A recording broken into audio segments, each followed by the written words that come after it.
que c'est au travers, Seigneur, de son ministère que nous sommes en ce lieu au nom de Jésus. Merci pour ces instants. Merci pour chacune de nos vies. Merci pour chaque temps que tu permets. Tu as permis que d'horizons divers nous soyons en ce lieu.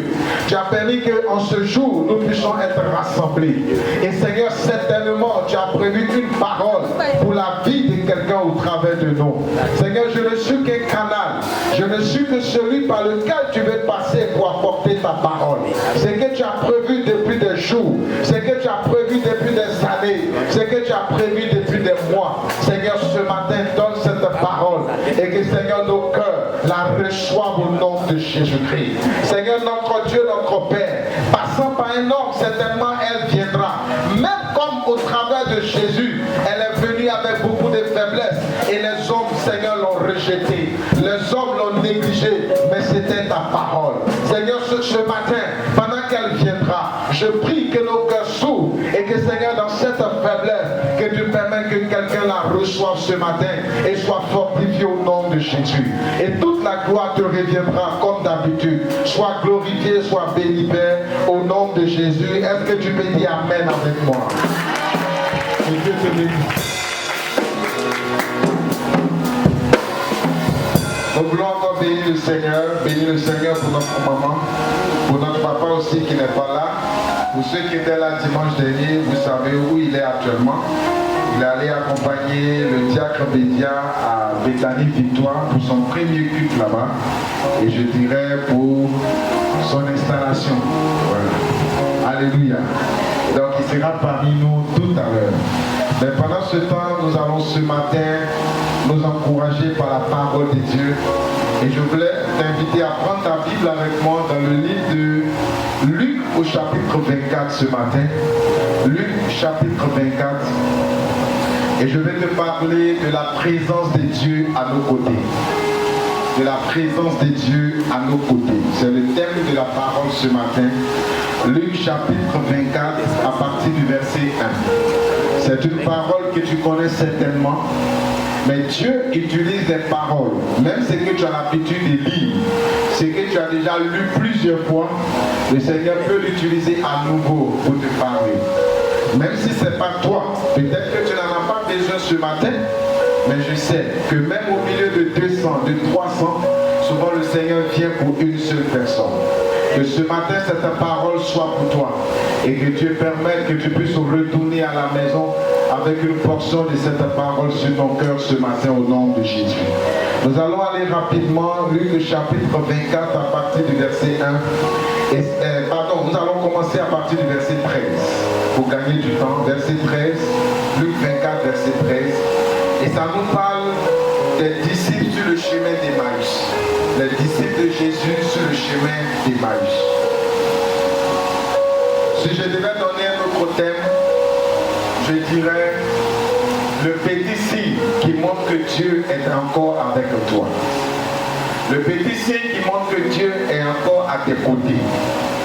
Luc chapitre 24, verset 13. Ce même jour, deux disciples se rendaient à un village appelé Emmaüs, éloigné de Jérusalem d'une douzaine de kilomètres. Ils discutaient ensemble de tout ce qui s'était passé. Pendant qu'ils parlaient et discutaient, Jésus lui-même s'approcha et fit route avec eux. Mais leurs yeux étaient empêchés de le reconnaître. Il leur dit: de quoi parlez-vous en marchant pour avoir l'air si triste? L'un d'eux, un dénommé Cléopas, lui répondit: es-tu le seul en séjour à Jérusalem qui ne sache pas ce qui est arrivé ces jours-ci? Quoi? Leur dit-il. Il lui répondit: ce qui est arrivé à Jésus de Nazareth, qui était un prophète puissant en actes et en paroles devant Dieu et devant tout le peuple.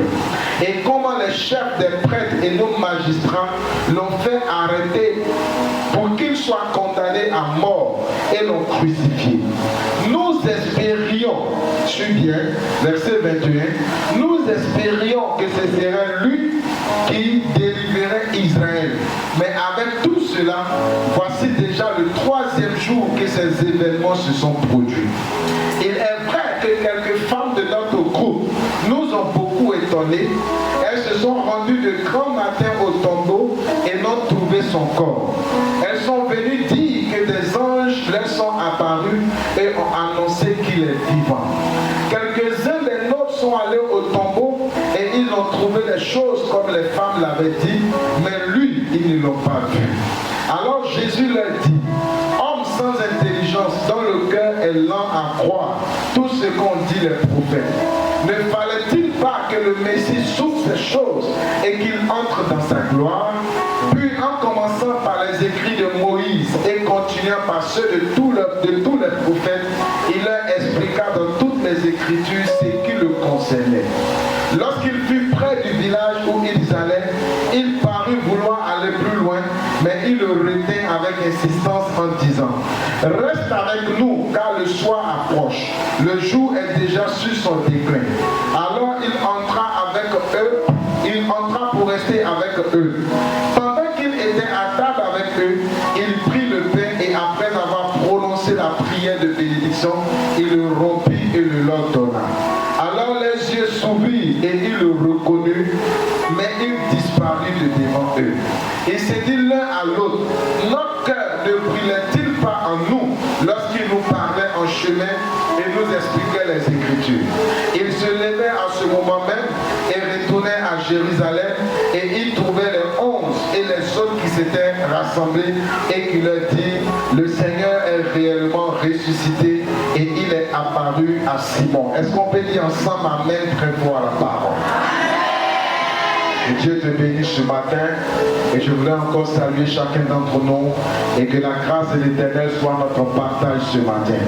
Cette parole que nous venons de lire intervient juste après la Pâque où le Seigneur a été ressuscité et il nous parle des disciples, deux disciples sur le chemin d'Emmaüs.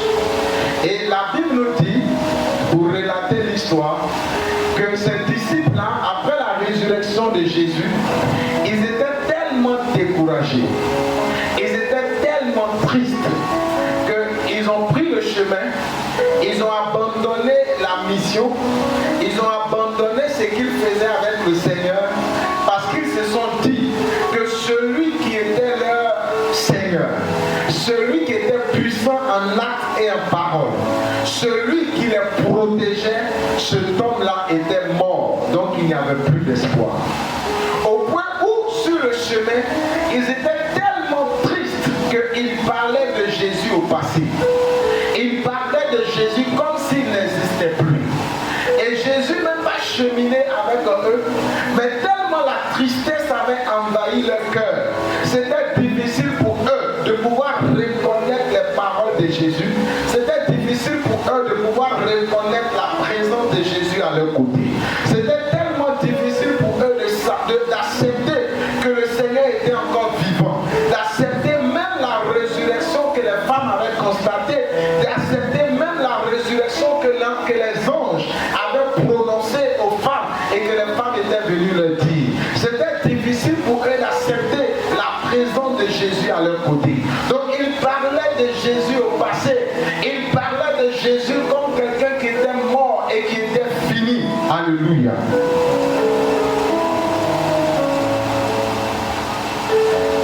Et Jésus va marcher avec eux jusqu'à rentrer dans la maison et ils vont le reconnaître par un signe que Jésus avait l'habitude de faire avec eux.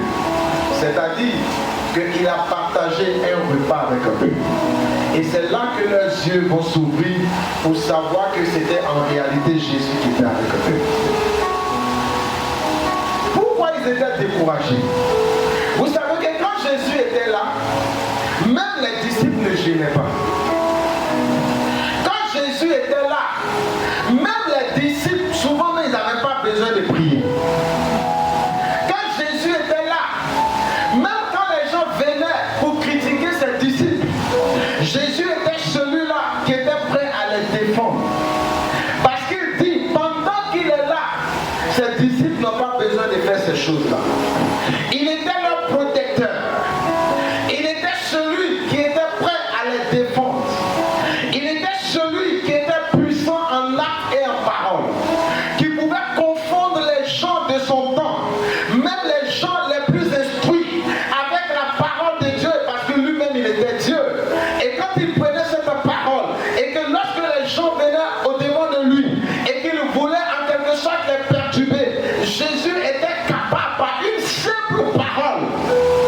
pouvoir les troubler lui-même. Donc ces personnes, ces disciples se disaient, mais on a perdu le Seigneur.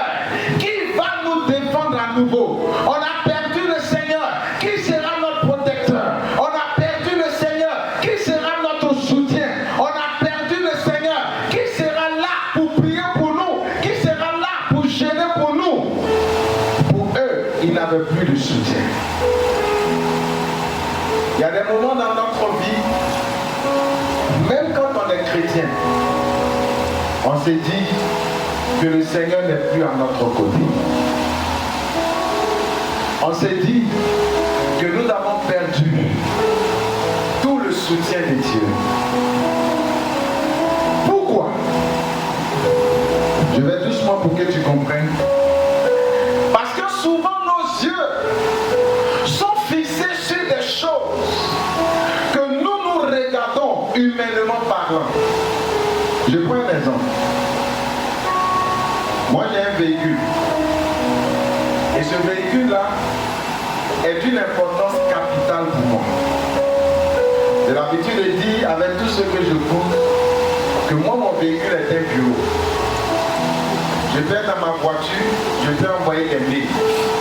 Je peux être dans ma voiture, je peux traiter des dossiers. Donc très souvent, même souvent j'accompagne ma femme au marché, souvent je mets mon ordinateur. Parce qu'à tout moment, je peux peut-être envoyer un mail. Je peux trouver un espace pour écrire quelque chose. Donc souvent, lorsque le véhicule est au garage, j'ai déjà partagé ça avec plusieurs. Mon milieu même c'est ça.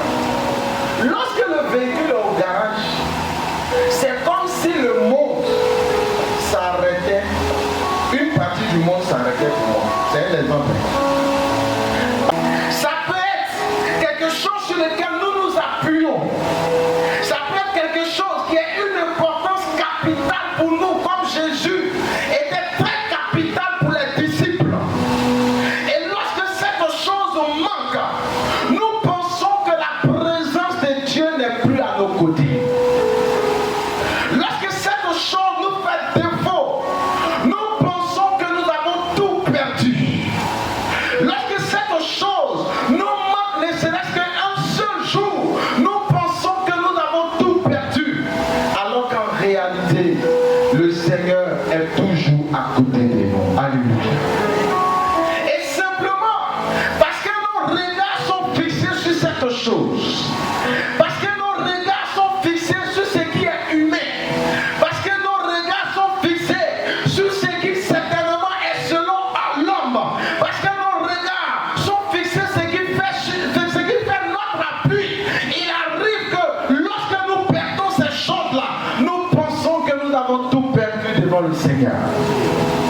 Les disciples ne croyaient plus à la présence de Dieu. Ils ne croyaient plus que Jésus pouvait être à côté d'eux. Ils ne croyaient plus au point même d'abandonner la mission.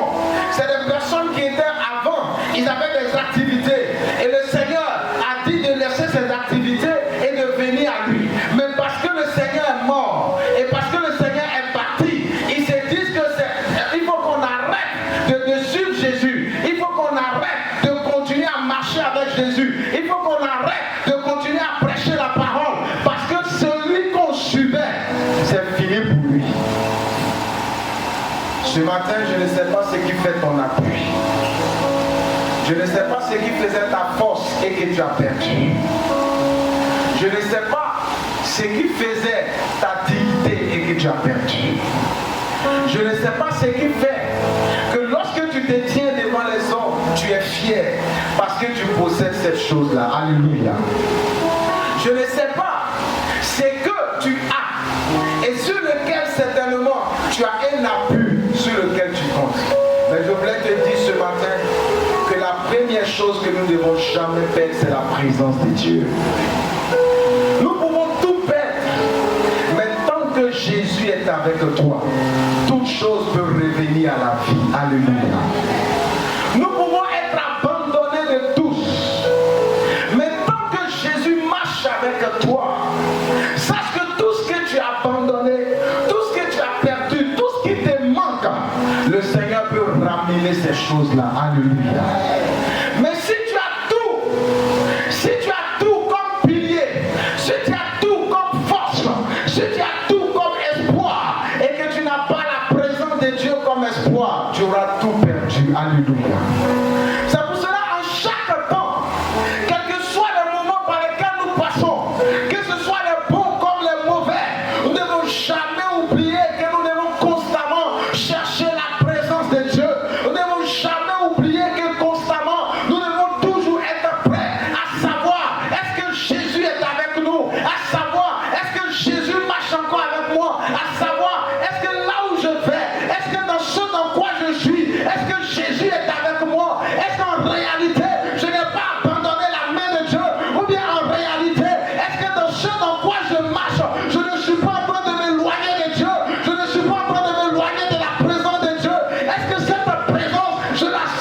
financières vont t'abandonner, lorsque plusieurs forces vont t'abandonner, les forces relationnelles vont t'abandonner, la présence qui ne fait jamais défaut et qui marchera toujours avec toi, c'est la présence de Dieu à tes côtés.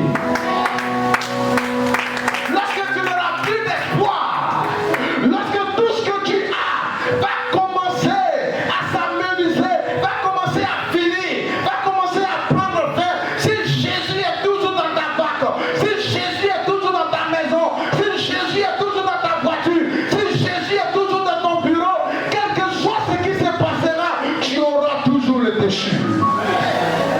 Mais si pendant que ces choses arrivent et que tu ne sens plus la présence de Dieu et que tu ne sens plus le compagnon Jésus et que tu ne sens plus Jésus marcher avec toi, bien-aimé, tu utiliseras toutes les relations, tu utiliseras toutes les forces, tu utiliseras tous les moyens qui te restent, mais bien-aimé, il n'aura plus de secours. Mais lorsque le Seigneur se tient avec toi, beaucoup de choses peuvent prendre fin. Mais un jour, cette présence sera toujours ta force. Alléluia. La Bible nous dit que dans le désert, les disciples, ils marchaient. Mais leurs chaussures, ne suivaient jamais. Pourquoi? Parce qu'il y avait une présence de Dieu continuelle sur eux. Alléluia.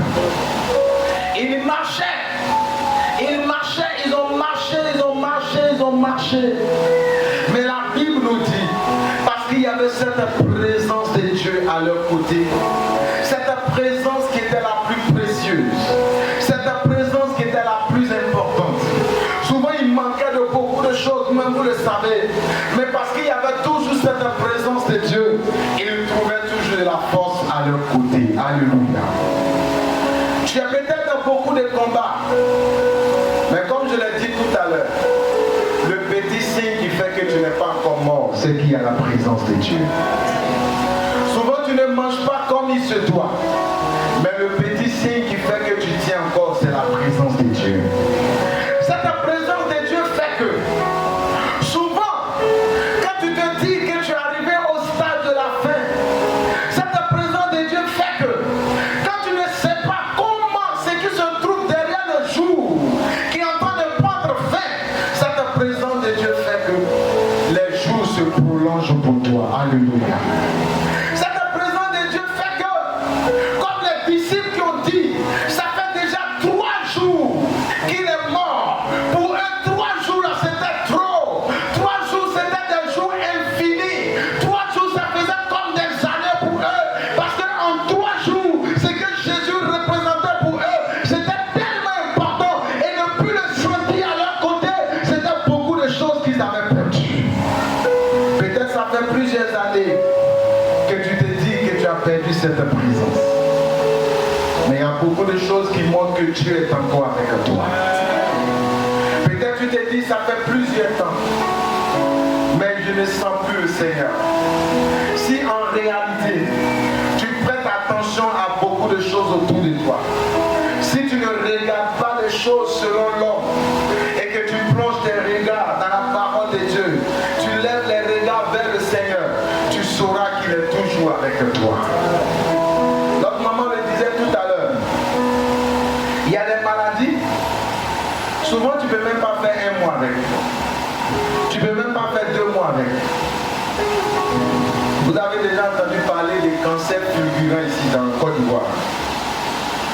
D'autres, c'est arrivé en quelques mois, malgré les moyens. Mais si Dieu, malgré ce que toi-même tu sais, ça est dans ton corps, et jusque-là, il te maintient en vie, c'est par sa présence. Alléluia. Et ce que nous devons rechercher, c'est d'être constamment attaché à cette présence. Constamment être attaché à cette présence.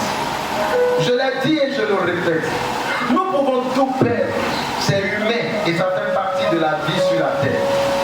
Mais nous devons faire tout pour être constamment attachés à la présence de Dieu. C'est pour cela que la Bible nous demande de ne pas abandonner notre foi à laquelle est attachée une grande rémunération. Cette foi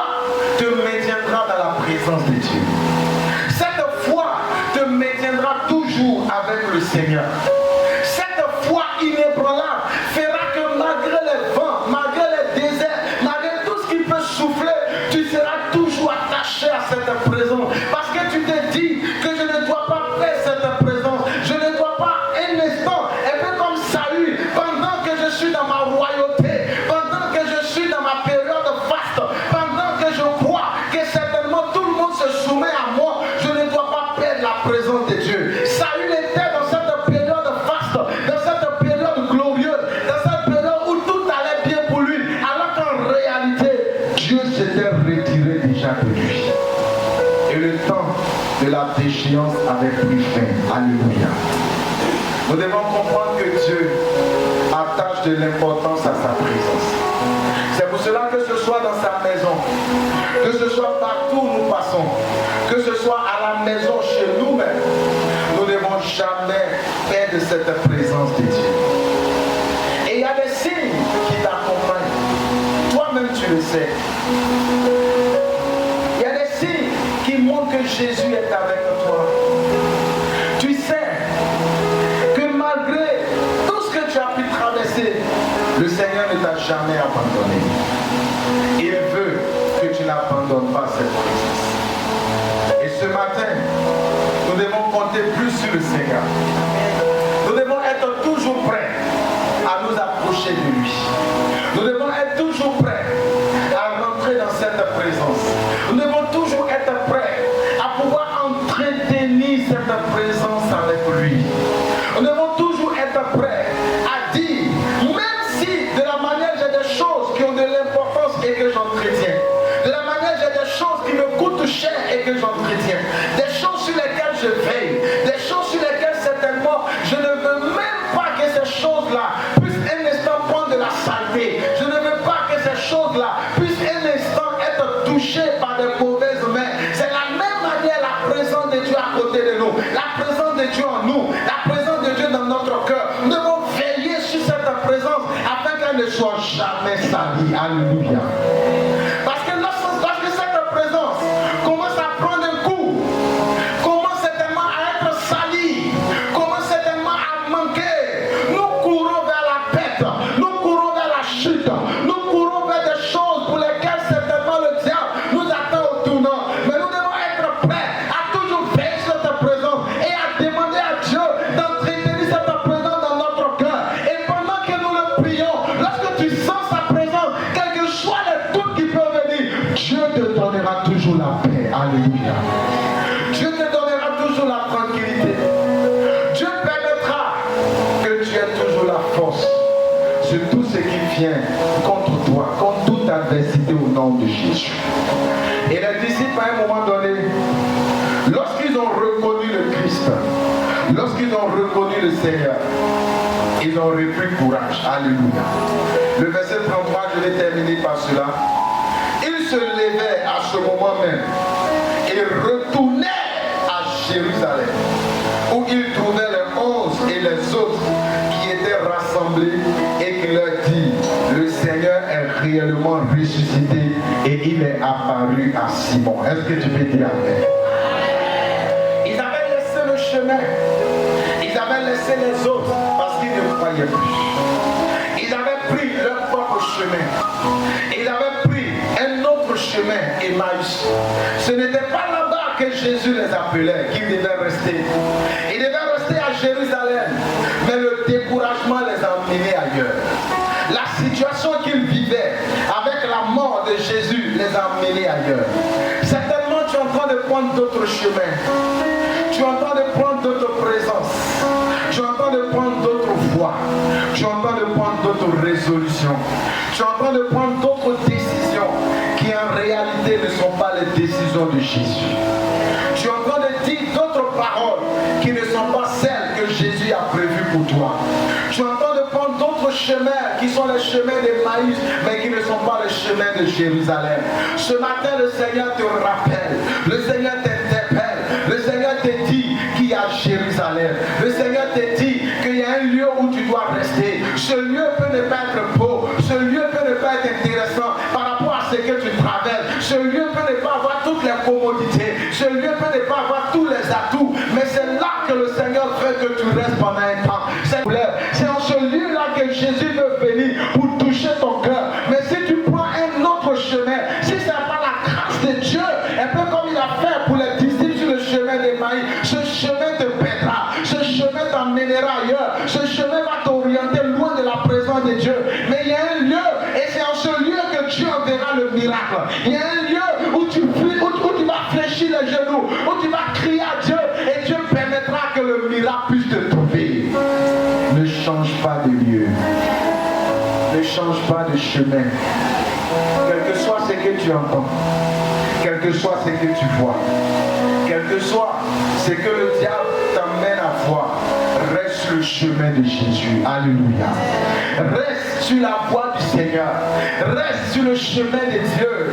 Quels que soient les vents qui t'emmènent à gauche à toi, les vents forts qui te balancent ici, les vents forts qui te balancent ailleurs, reste sur le chemin de Dieu et attends-toi à la présence de Dieu. Attends-toi à l'accompagnement de Jésus. Attends-toi à ce que Jésus chemine avec toi. Attends-toi à ce que Jésus puisse faire chemin avec toi. Ne laisse pas d'autres pensées venir dans ton esprit au point de pouvoir t'éloigner de la présence de Dieu. Mais reste sur le chemin de Jésus. Et Jésus va se révéler à toi. Tant que tu seras sur son chemin, tant que tu auras une partie de ton cœur qui aspire à lui, le Seigneur va toujours se révéler à toi. Alléluia. Que ce matin, que cette parole soit quelque chose qui t'amène à ressentir cette présence à nouveau au nom de Jésus. Si tu l'avais perdue, si tu ne la sentais plus, si tu étais sur le point de t'orienter ailleurs, que Dieu ce matin te redonne la force au nom de Jésus. Que Dieu ce matin, est-ce que tu peux commencer à te tenir debout pendant un instant au nom de Jésus. Au nom de Jésus. Et commence un instant à lever les mains. Et ce matin, tu vas prier le Seigneur. Tu vas prier Dieu ce matin.